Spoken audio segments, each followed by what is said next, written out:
आज मैं एक कहानी सुनाने वाली हूँ, एक बहुत ही मामूली सी ट्रेन जर्नी की, जिसने मुझे आत्मनिर्भरता का एक बहुत गहरा मतलब समझाया। तो चलिए मेरे साथ इस सफर पर। और पता है, यही सवाल मेरे कहानी का सेंटर पॉइंट है। एक ऐसा एक्सपीरियंस जिसने, सच कहूं तो, जिंदगी को देखने का मेरा नजरिया ही पूरी तरह से बदल दिया। तो हर अच्छी कहानी की तरह इसकी शुरुआत भी एक सफर से होती है। ये सफर था मुंबई से उत्तर प्रदेश का, और उससे भी कहीं ज्यादा ये सफर था खुद को खोजने का। तो बात कुछ ऐसी है कि मैं मुंबई की भागदौड़ वाली जिंदगी को, माया नगरी को पीछे छोड़कर अपने गांव जा रही थी, यूपी। वो लंबी ट्रेन जर्नी, गांव की सर्दियां, मैं बहुत एक्साइटेड थी।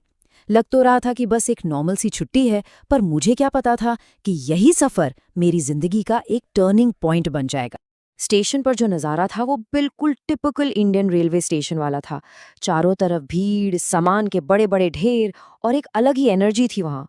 और मुझे देखकर ऐसा लग रहा था मानो लोग सामान नहीं ढो रहे, बल्कि सामान ही लोगों को ढो रहा है।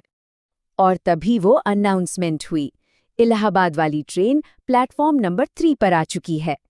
बस फिर क्या था, उस भीड़ भाड़ से किसी तरह निकलकर मैं अपनी बर्थ तक पहुंची और चैन की सांस ली। चलो, असली सफर तो अब शुरू होना था। और यहीं से कहानी में एक बहुत इंटरेस्टिंग मोड़ आता है। एक ऐसा मोड़ जहां दो बिल्कुल अलग दुनियाएं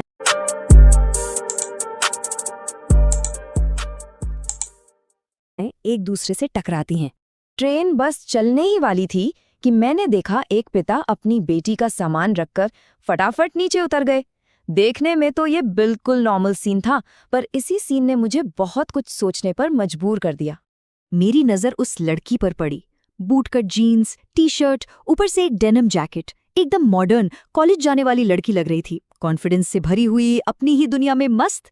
और मेरे दिमाग में सिर्फ एक सवाल गूंज रहा था, अकेली? सिर्फ एक शब्द, पर इसमें हैरानी थी, जिज्ञासा थी, और शायद थोड़ी सी जलन भी। मतलब सोचिए, एक तरफ मैं थी, 26 साल की, 4 साल से नौकरी कर रही, पर कभी अकेले सफर करने की हिम्मत नहीं जुटा पाई। और दूसरी तरफ वो थी, मुश्किल से 17-18 साल की, और 7 दिन के ट्रिप पर बिल्कुल अकेले निकली थी। ये जो फर्क था ना, इसने मुझे अंदर तक हिला दिया। तो खैर, सफर आगे बढ़ता गया, और फिर वो खामोशी टूटी। एक ऐसी बातचीत शुरू हुई जिसने मेरी सोच को हमेशा के लिए बदल कर रख दिया। काफी घंटे बीत चुके थे, ट्रेन महाराष्ट्र पार कर चुकी थी, और अब हवा में हल्की हल्की ठंडक महसूस होने लगी थी। मैं थोड़ी इंट्रोवर्ट हूँ, तो बस चुपचाप अपनी जगह पर बैठी थी। मैंने बात शुरू करने की कोई पहल नहीं की। फिर कानपुर के पास एक ब्रिज पर ट्रेन रुकी, और उसी लड़की ने, जिसका नाम बाद में मुझे पता चला दिव्या था, उसने चुप्पी तोड़ी। और बस यहीं से कहानी ने एक नया मोड़ ले लिया। उसने बताया कि वो अपने कजिन की सगाई में जा रही है, और फिर बातों बातों में उसने एक ऐसी बात कह दी जो मेरे दिल में घर कर गई। उसने कहा, मैं तो अक्सर ही अकेले ट्रैवल करती हूँ, पापा ने सिखाया है। मम्मी तो डरती थी, पर पापा ने उन्हें संभाल लिया। मतलब इन छोटी सी लाइनों में एक पिता का अपनी बेटी पर भरोसा और उस बेटी का आत्मविश्वास साफ साफ छलक रहा था। दिव्या की इस बात ने मेरे अंदर एक पूरी की पूरी बहस छेड़ दी थी। आखिर अकेले होने का मतलब है क्या? क्या सिर्फ फिजिकली अकेले होना, या इसका कोई गहरा मतलब भी है?